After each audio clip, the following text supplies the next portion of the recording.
Bienvenue dans ce nouvel épisode de remise de clés de conciergerie. Aujourd'hui, on va retrouver Oriane. Tu vas voir, Oriane, elle est aide-soignante et elle a choisi de se lancer en conciergerie parce que l'hôpital aujourd'hui, ça pèse énormément. C'est de plus en plus difficile, il y a de moins en moins de moyens et elle s'est dit, je vais prendre ma vie en main et je vais me lancer. Et tu vas voir que ses résultats, ils sont déjà dingues. Rien qu'avec le premier bien qu'on lui a livré, elle est déjà à plus de 500 € de marge dès le mois de lancement. Donc ça promet vraiment énormément pour la suite, mais on découvre son histoire maintenant ensemble.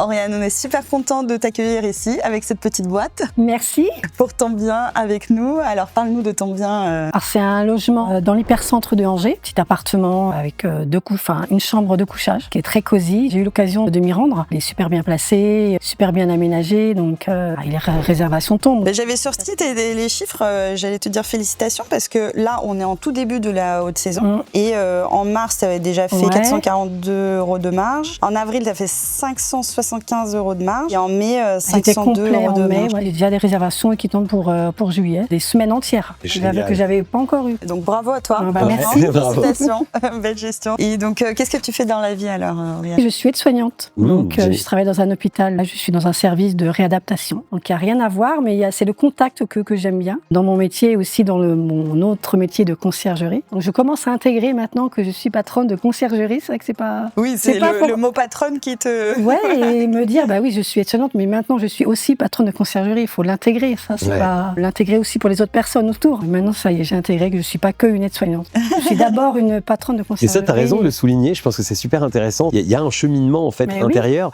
Oui. Et avant que les autres puissent te faire confiance, il faut que tu aies aussi toi cette confiance en toi, du fait que tu es réellement patronne, tu es tout ça. Et oser le dire, oser y aller. Exactement. C'est un vrai cheminement. Mais en plus, tu avais dit rien à voir aide-soignante, mais je te jure, on a énormément d'aides-soignants, des infirmières. Bon, déjà, tu as vu peut-être Yasmine, tu as vu Nathalie. Oui. Vraiment, on a beaucoup d'aides-soignantes et je pense qu'il y a une vraie synergie. Comme tu as dit, j'aime le contact et je pense que quand tu aimes profondément l'humain, quand tu aimes le contact, même si c'est pas du tout les mêmes tâches que tu fais, il y a ce côté, en fait, le même ADN, c'est prendre soin des autres. C'est un peu ce qu'on fait aussi dans le... Bon, l'avantage en conciergerie quand même, c'est que tu as affaire à des vacanciers, des touristes qui sont en vacances, qui sont tranquilles. Quand même, il y a côté positif quand même qui est là-dedans, mais la notion de prendre soin des autres, elle est bien présente, donc bravo. Puis je pense que je vais peut-être attaquer un truc très terre à terre et très. Il y a un avenir énorme dans le Airbnb et c'est vrai qu'aujourd'hui, malheureusement, je pense en France, on peut se permettre de le dire, c'est que tout ce qui est hôpitaux, tout ce qui est etc., c'est quand même de plus en plus dur et il y a de moins en moins de respect, à mon sens, de tous les personnels soignants. Comme il n'y a plus d'argent, il y a plus de. Enfin, c'est pas facile. C'est aussi pour ma santé et c'est vrai que notre travail devient de plus en plus dur. Et les horaires, j'imagine aussi. Oui, on fait des horaires de 12 heures, donc physiquement, ça devient de plus en plus compliqué. Enfin, on avance en âge et c'est aussi pour ça que je voulais faire autre chose en fait. Je suis tombée sur tes vidéos et j'en ai vu plusieurs pendant plusieurs mois et c'est pareil, ça chemine, il faut sauter le pas quoi. Oui, t'as mis quand même quelques mois à te décider. Ouais. Qu'est-ce qui c'était quoi le déclic finalement? Toutes les vidéos que j'ai regardées. Parce qu'au début, on a peur en fait. On se dit mais c'est une arnaque. Enfin, on voit tellement de choses sur internet et en voyant toutes les vidéos d'autres personnes, mais je dis oui, mais non, ils ne sont pas tous fait arnaquer, c'est pas possible. Ça ferait lourd, effectivement. On a un non, mais c'est surtout en fait, ce que j'adore aussi, c'est que parfois il y a des personnes qui puissent dire oui, c'est l'arnaque ce que vous faites. Mais oui, c'est ça mais l'entourage. Comme tout le monde partage leurs réseaux sociaux, les sociétés, tu peux aller voir sur société.com, tu peux retrouver cette conciergerie avec le nom de cette personne, tu dis, mais pour arnaquer, t'imagines, il aurait fallu créer des centaines de sociétés, des centaines de pages Facebook, de les remplir avec les followers, etc. Donc, tu vois, ça aurait été quand même une grosse aventure. Très compliqué, je pense.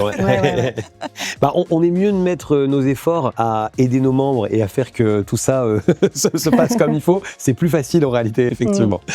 Non, c'est génial. Et du coup, toi, aujourd'hui, tu as été livré depuis peu. Donc là, tu as commencé à mettre, je vois que les flyers, ça y est, sont prêts. Oui, j'ai commencé à distribuer un petit peu. Tu commences, c'est parti. Tu as envie d'aller où un petit peu avec ta conciergerie? Est-ce que ton but à terme, c'est d'en vivre? Comment tu vois un petit peu les choses? J'ai pas un nombre encore de logements, mais commencer déjà par diminuer mon temps à l'hôpital. Et après, à l'avenir, pourquoi pas me consacrer pleinement à la conciergerie. Tu sais qu'il y a un truc qu'il faut que tu commences à faire. Je sais pas si tu te rappelles, il y a une vidéo vers le début du développement où on parle justement, c'est le gars qui parle de visualisation, de tout ça. Vraiment, prends le temps de réellement l'appliquer. Je sais qu'on n'a pas tous les membres qui l'appliquent, mais vraiment applique-le. Moi, c'est un truc, il y a 10 ans en arrière, tu m'aurais parlé de ça, je t'aurais dit n'importe quoi. Qu'est-ce qu'il va faire? Je vais me développer. Moi, c'est je vais attraper, c'est combien je vois de propriétaires, combien je fais de trucs. Mais en réalité, je te jure que si tous les soirs tu t'endors et tu te lèves en pensant à cet objectif, en pensant à cette vie de demain, parce qu'il y a un truc, c'est il faut que ça, ce soit vraiment réel dans ta tête, que ce soit réellement faisable. Tant que ce ne sera pas ancré, eh bien, ce sera difficile d'atteindre réellement cet objectif. Par contre, le jour où c'est ancré en toi, parce que tu y penses tous les soirs, tu y crois vraiment, en fait, là, ça change tout parce que notre subconscient dirige tellement de choses pour nous et ça, c'est très, très, très important. Et justement, en fait, qu'est-ce que tu as pensé de tout l'accompagnement qu'on a au sein de ce programme, du coup, Clé en main Le Clé en main, c'est top, en fait. C'est aussi pour ça que j'ai adhéré. Enfin, il y a un cadre, il y a une équipe derrière. On se sent jamais seul, quoi. Donc, si on a un problème, on a un message, on se sent toujours soutenu. Et c'est vrai que toutes les vidéos, mais c'est... Après, c'est vrai que il y a beaucoup de contenu, donc il faut aller les revisionner, mais je trouve ça bien, quoi. C'est ça, c'est le Clé en main, et moi j'en ai montré à mon entourage, ils sont stupéfaits de voir le travail qui a été fait quand même. On a tout pour créer et développer. Ouais, et pour être à l'aise, et pour voilà, quand déjà tu prends en main ta conciergerie, tu te sens non seulement légitime parce que tu as déjà le premier contrat, les premiers propriétaires, mais en plus tu as les connaissances. Oui, c'est pas comme si tu démarrais. Et si on veut retourner voir des vidéos, on peut y aller, quoi. On sait où, les chercher, et on a ça sous la main.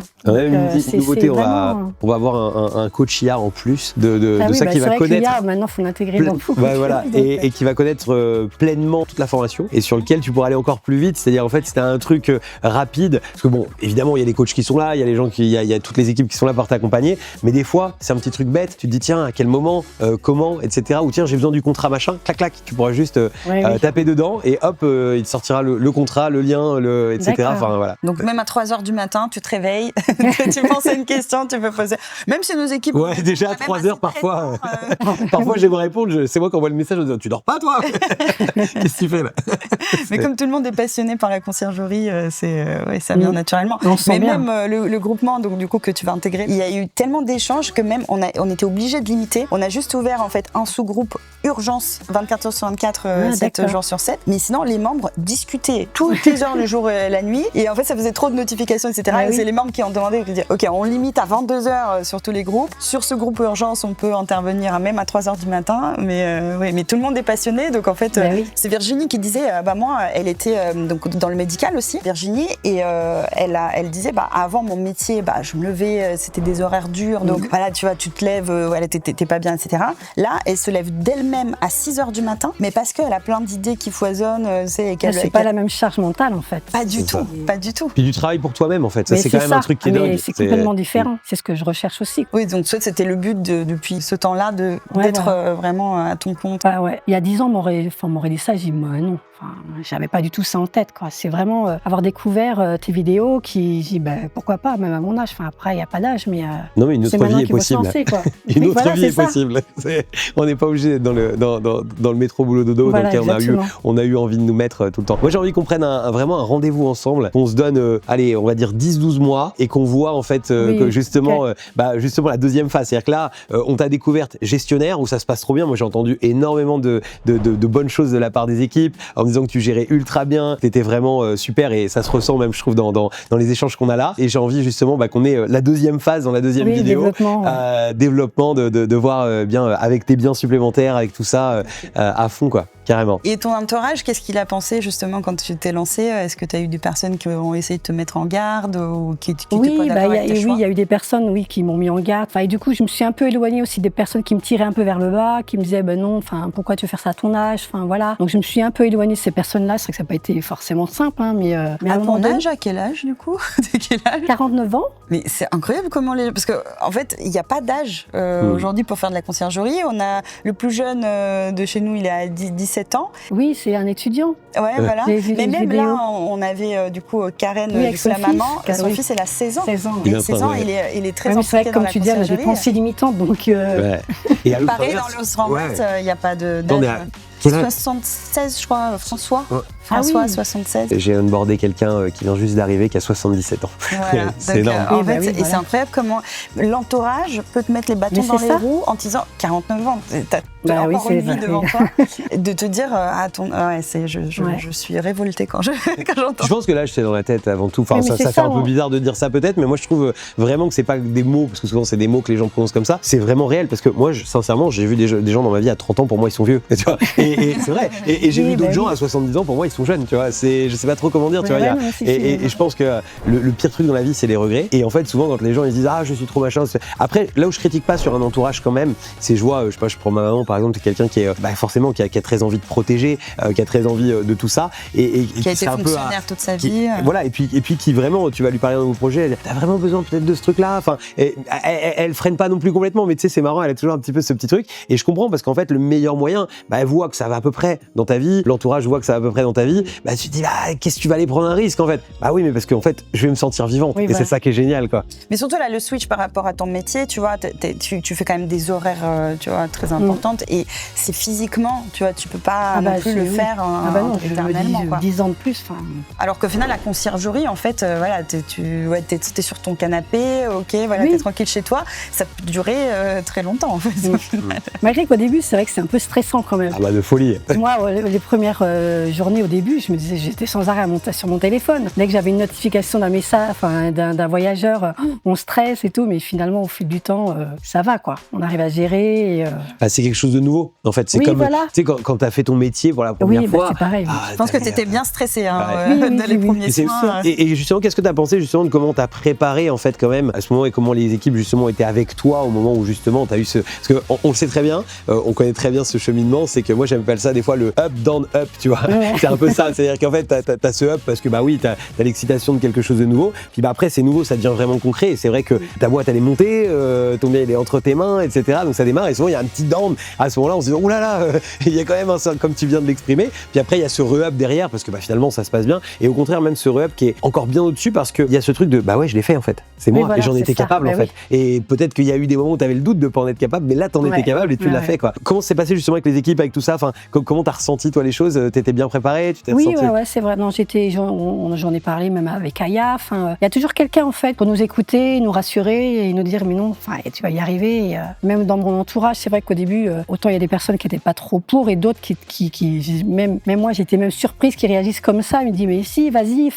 Ça aide à gérer les situations de stress. Et c'est là où tu vois les vraies personnes aussi, je trouve, autour de toi, qui sont là pour te soutenir. On a une membre, il y a pas longtemps, qui nous disait, j'ai une tante. Pour moi, elle était la personne un peu morose de la famille, toujours un peu aigrie, un peu tout ça. Et c'est la seule personne qui m'a soutenu. Mais alors qu'elle était à fond, qui m'a même donné de l'argent pour que j'y aille parce qu'elle était à fond. Et c'est génial, en fait. Bon, écoute, franchement, merci beaucoup pour cet échange. C'était trop bien. C'est agréable de vous voir, pour de vrai.